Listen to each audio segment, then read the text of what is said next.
Now this is the Paul who has rewritten the life of Jesus Christ and said to us, one, Jesus said, I came not to change and alter the law. Whose law? The law of Moses. Not one jot, nor one tittle, till heaven and earth shall pass away. No one must change or alter the law. For anyone that does so is the least in the sight of God. That's what Jesus said. Now Paul said he came with a new covenant. Paul said he came with a New Testament.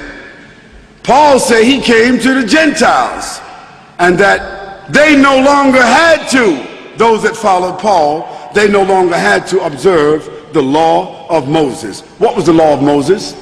The 10 Commandments. They no longer had to. They could eat pig's meat. The Jewish people today, following the law of Moses, they can't eat pig's meat. So how could Paul change that law and tell them they could eat pig's meat? Paul said they didn't have to circumcise. All Muslims, all Jews, all of those that follow the prophets are circumcised. How is it that Paul said they don't have to be circumcised? Paul said they didn't have to observe the Sabbath. Now the Sabbath is one of the commandments, one of the 10 commandments. And Jesus said, when they asked him about, Jesus said, do you know which is the greatest of all the commandments? What commandments was he talking about? He's talking about the commandments of Moses. He said, do you know which is the greatest commandment? Jesus said, love the Lord thy God with all thy heart and all thy mind and all thy soul. This is what Jesus said was the first of the commandments. Because that commandment from Moses was, hear ye, O Israel, the Lord thy God is one, and thou shalt not worship anyone except the Lord thy God, and thou shalt not bow down to any graven images in the heavens or in the earth or in the sea below. For the Lord thy God is a jealous God, and thou shalt not worship any gods along with him. That was the first of the commandments. But Paul said we didn't have to observe that commandment. And it was through the epistles of Paul that Constantine later on, 300 years later, he decided to reconcile this new Jesus at the Council of Nicaea. To be specific, in the year 354, it was Constantine that reconciled Paul's Jesus from the historical Jesus and decided that he would go with Paul's Jesus and kill everybody else. And that's where the Trinity was born. That's where the incarnate God was born. That's where the atonement was born. That's where the idea of Jesus Christ being crucified, dead and buried for 3 days and coming back was born. This is where the idea of Jesus being God was born, because Constantine accepted that idea. Because Constantine had already deified his father as Sol Invictus. And that's how December the 25th became the birthday of Jesus, although Jesus could not have been born December 25th, because that would have been the winter in Lebanon. And anyone here that is from Lebanon will tell you September the 25th is probably snow in the ground. So why would they have a baby in the manger when there's snow on the ground? But that was the date of the Sol Invictus. And that's when they changed the Sabbath from Saturday, from Yom al-Sabt. Yom al-Sabt, all the Arabs in this room know Yom al-Sabt, the Sabbath is Saturday. So how did the day of worship for the Christians become Sunday? because that was the day of the worshiping of the sun, and that's the day that Constantine worshiped, and that's where they took the name of Jesus and changed the Sabbath and made it into Sunday and Moon Day, Monday, and Tuesday, another god, and Wednesday, another god, and Thursday, another god, and Friars Day, another god. All gods of the Romans and the Greeks. What did that have to do with Jesus Christ? Absolutely nothing.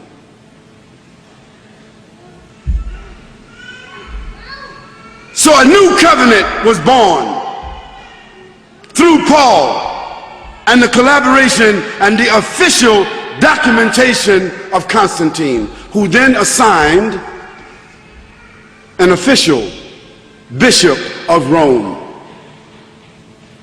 That bishop of Rome became the official pontiff of the Catholic Church.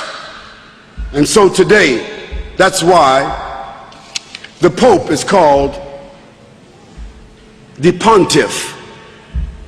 He's called the shadow of God on earth. Whose shadow?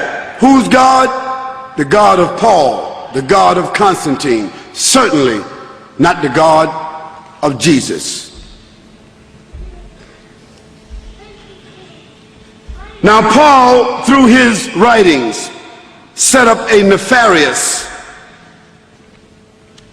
situation that virtually stamped out, wiped out, imprisoned, tortured, killed, eliminated all of the Unitarians, because those that followed Jesus Christ were called Unitarians.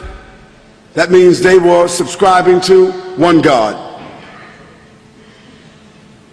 And what happened to the Unitarians? They were thrown to the lions. They were thrown to the lions until they were gradually eliminated. Then Constantine made Christianity the official religion.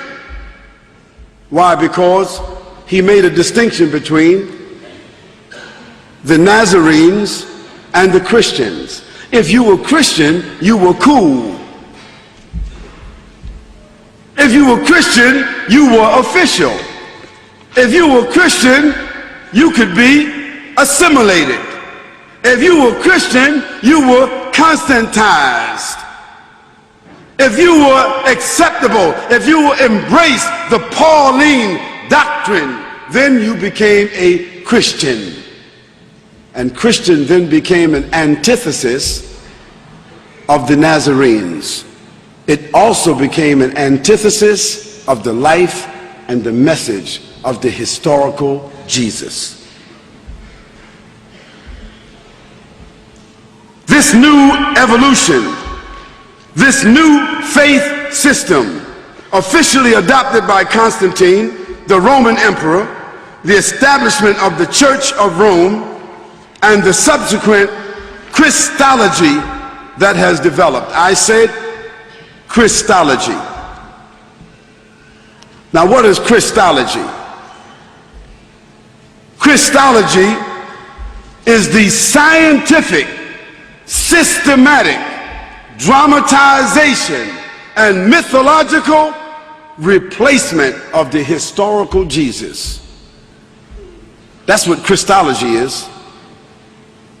Because if we want to love Christ and follow Christ, we have to follow the real Christ. We have to follow, find, and subscribe to the historical Christ. The issue is, who is willing to follow the historical Christ? And even after you receive the information, some of you are angry right now. If you had some rocks, you'd probably stone me right now. Some of you might want to invite me outside to beat me up. You might want to stand up where you are and just say, "You're a liar. I don't care what you say. Jesus is God." And you're going to continue saying that Because change is difficult.